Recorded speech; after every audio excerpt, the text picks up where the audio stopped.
폴란드, 중부유럽에 위치하고 있는 이 나라는 7개의 국가와 국경을 맞대고 있으며 국토 면적은 31만 제곱킬로미터로 남한의 3배 정도이고 3,800만 명의 인구를 가지고 있는 나라입니다.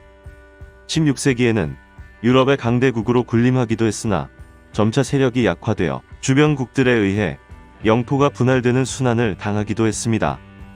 1918년 1차 세계대전이 끝나게 되면서 폴란드는 다시 독립된 국가를 세울 수 있었지만 곧 세력을 확장하기 시작한 소련과 독일의 위협에 직면하게 되었습니다.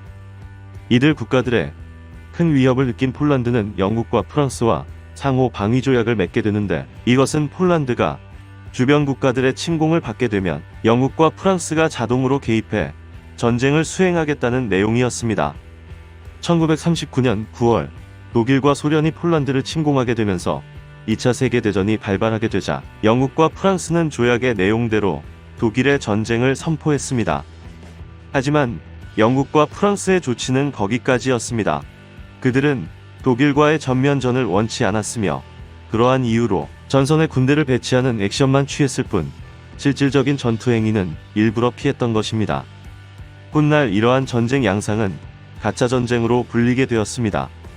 상호 방위 조약만을 믿고 있던 폴란드는 그 대가를 톡톡히 치르게 되었으며, 특히 소련은 폴란드의 저항을 미리 차단한다는 목적으로 폴란드인 엘리트 2만 2천 명을 학살하는 만행을 저지르기도 했습니다. 이것이 바로 카틴숲 학살 사건입니다. 전쟁 기간 동안 20만 명이 넘는 폴란드인들이 자유 폴란드군으로 참여해 서부 전선과 북아프리카 전선에서 큰 활약을 펼쳤으며, 특히 마켓가든 작전에서는 고립된 영국군을 구출하는 데 큰 역할을 하기도 했습니다. 하지만 1946년 영국 런던에서 열린 승전 기념 행사에서 자유 폴란드군은 초청받지 못했습니다. 냉전 시기 소련의 위성국가였던 폴란드는 1990년 민주정권이 수립되면서 공산주의 정권에서 벗어나게 되었으며 1999년에는 북대서양조약기구 나토에도 가입하게 됩니다.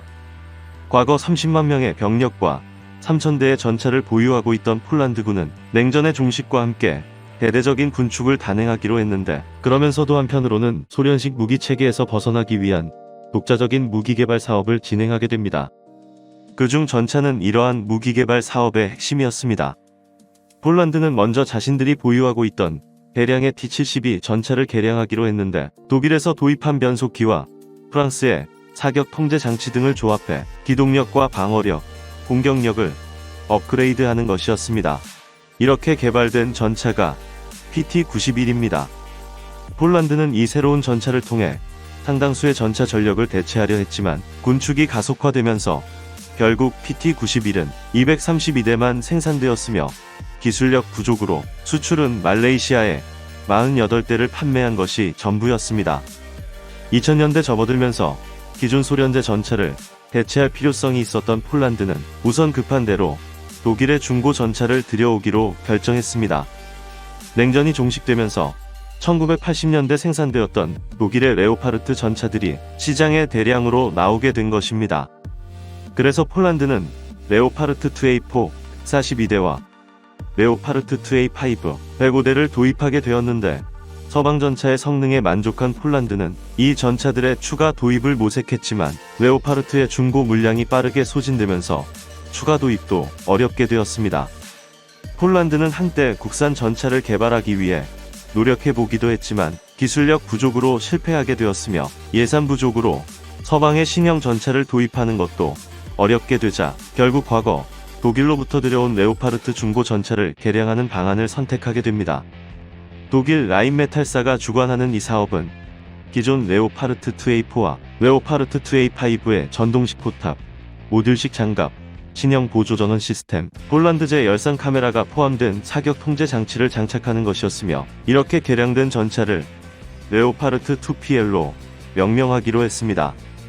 레오파르트 2PL로의 개량 사업은 2023년에 마무리되는 것으로 계획되었지만 여기에 또다시 문제가 발생했습니다. 폴란드에서 운용했던 레오파르트 전차의 상태가 매우 좋지 않아 전체적으로 창정비를 새롭게 해야 했기 때문에 시간이 지연되었고, 여기에 독일에서의 부품 생산도 원활하지 않게 되면서 2021년이 돼서야 겨우 14대를 인도받게 되었으며 전체 사업기간은 2028년으로 연장되었습니다. 그 사이 국제관계에는 큰 변화가 있었습니다. 폴란드의 인접 국가인 벨라루스에 친러시아 정부가 들어서고 2014년에 러시아가 우크라이나의 크림반도를 점령하면서 폴란드의 안보 상황이 크게 위협받게 된 것입니다. 폴란드 국방부는 러시아가 벨라루스를 경유해 폴란드를 침공하는 상황을 시뮬레이션해 보았는데 그 결과 단 4일 만에 수도인 바르샤바가 점령당하는 것으로 나타나게 됩니다. 이렇게 폴란드가 쉽게 밀리게 되는 가장 큰 원인은 전차 전력의 부족으로 나타났는데 레오파르트 2PL 사업으로 기존 전차의 3분의 1 이상이 공장 라인에 묶여있는 상황이고 T-72와 PT-91은 숫자와 성능이 매우 부족했기 때문입니다. 이렇게 절망적인 상황에서도 폴란드가 의지할 곳은 또다시 독일이었습니다. 지리적으로 인접해 있으며 우수한 전차를 대량 생산할 수 있는 나라는 독일밖에 없었기 때문입니다.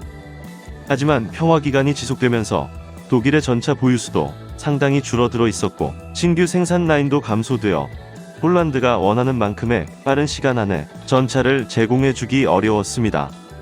폴란드는 독일과 프랑스가 공동 개발하는 4세대 전차 개발 사업에도 문을 두드렸지만 폴란드의 전차 개발 능력이 부족하다는 이유로 거부되었습니다. 유럽에서 돌파구를 찾지 못했던 폴란드는 결국 미국의 중고 M1 전차에 주목하게 됩니다. 미국은 상당수의 M1A1 전차를 치장 물자로 보관하고 있었는데 이 전차들은 개수 작업을 통해 M1A2 SEP V3 버전으로 개량이 가능하고 2026년 안에 260여 대를 폴란드에 인도할 수 있었습니다. 폴란드가 도입하는 M1A2는 미군이 운용하는 M1 전차에 장착된 연화우라늄 장갑과 연화우라늄 탄을 장비하고 있지 않은 다운그레이드형이고 엄청난 연료를 소모하는 가스터빈 엔진을 가지고 있지만 당시만 해도 폴란드에게는 별다른 선택권이 없었습니다. 2022년 2월 24일 우크라이나 전쟁이 발발하게 되는데 이 전쟁은 폴란드에게 또 한 번 큰 선택을 강요하게 됩니다. 우크라이나가 러시아에 넘어가게 된다면 이제 폴란드는 러시아와 국경을 맞대게 되는 것이고 그 다음 공격 대상은 폴란드가 될 것이 자명해 보였기 때문입니다. 폴란드가 비록 나토 가맹국이고 나토 헌장 제5조에는 한 나라가 공격받으면 다른 가맹국들 전부가 자동으로 개입해 해당 국가를 방어한다라고 기재되어 있지만 폴란드는 과거의 역사적 경험을 통해 이 조약을 절대적으로 신뢰해선 안 된다는 것을 인지하고 있었습니다. 폴란드는 긴급하게 자국이 보유하고 있던 전차들을 우크라이나에 제공하기 시작했는데 그 규모는 T-72 전차 240대, PT-91 전차 50대였습니다. 이렇게 폴란드가 우크라이나의 전차를 지원하게 되면서 전력에 공백이 생기게 되자 미국과 독일은 자국이 보유하고 있는 전차를 보내주겠다고 약속하게 되는데 그 규모는 M1A1 116대 그리고 다수의 레오파르트2 전차였습니다.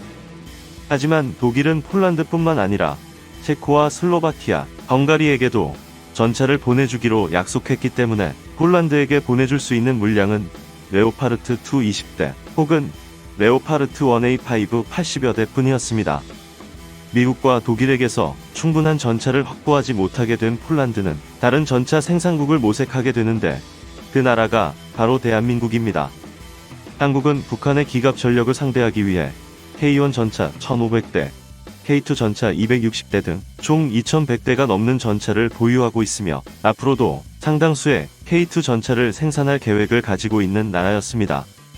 한국의 방산기업 현대로템은 현재 한국군이 운용하고 있는 K2 전차를 기준으로 3년 안에 200여 대를 생산할 수 있으며 이후 폴란드의 전장 환경에 특화된 K2PL 버전도 개발할 수 있다고 제안했습니다. K2PL은 기본적으로 한국군의 K2 전차와 재원상 큰 차이는 없지만 전면과 측면에 장갑이 보강되고 엔진실 부근에 대전차 미사일을 막을 수 있는 펜스가 장착되며 전차 내부에서 조작하는 원격 조작 화기 체계가 추가됩니다. 또한 하드킬, 능동방어 시스템, 360도 외부 감시가 가능한 HMD가 장착되며 내부 승차 공간 확보와 연료 탑재량 확대를 위해 차체를 20cm가량 늘리는 방안도 고려되고 있습니다. 현대로템은 단순히 전차만 제공하는 것이 아니라 기술 이전과 교육, 현지 생산 설비 확보도 제한하게 되는데, 폴란드에 건설되는 생산시설은 향후 유럽으로 판매되는 K2 전차의 지역 거점 역할을 하게 됩니다. 현대로템이 제시하는 또 하나의 매력적인 제안은 바로 4세대 전차의 공동 개발입니다. 우리나라는 K2 전차의 뒤를 이을 4세대 전차 개발을 계획하고 있는데, 이 전차는 130mm 전차포, 차세대 날개 안정 분리 철갑탄, 세라믹 방탄 기술, 대용량 수소 연료 전지 등의 기술이 적용되며 무인기에 대응하는 레이저 무기 장착도 고려되고 있습니다. 독일과 프랑스가 진행하는 4세대 전차 개발 사업에 참여하지 못하게 된 폴란드는 한국을 통해 차세대 전차를 안정적으로 확보할 수 있는 기회를 얻게 되는 것입니다. 폴란드와의 계약 규모는 먼저 한국군이 운용하고 있는 K2 전차 버전 180대를 긴급 생산해 1차적으로 제공하고, 이후 개발되는 K2PL 전차 820대를 폴란드와 한국에서 각각 나누어 생산하는 것입니다. 현대로템은 이번 폴란드 수출 물량을 맞추기 위해 방산 관련 인원의 신규 채용을 확대하기로 했고, 이후 그 규모를 점차 늘려나갈 계획입니다. 현대로템 관계자는 이번 K2 전차 수출은 국내에서 전차가 수출되는 첫 사례로 한국군 주력 전차의 우수성을 국제적으로 인정받는 기회임과 동시에 한국이 세계적인 방산 수출 국가로 도약하는 기반이 될 것으로 기대한다고 말했습니다. K2 전차를 통해 폴란드는 국방력 강화를, 한국은 경제적 이익을 얻을 수 있게 될 것이며, 이번 기회를 계기로 앞으로 방산 분야에 있어서 양국이 지속적인 협력을 이어나갈 것을 기대합니다. 이상으로 마치겠습니다.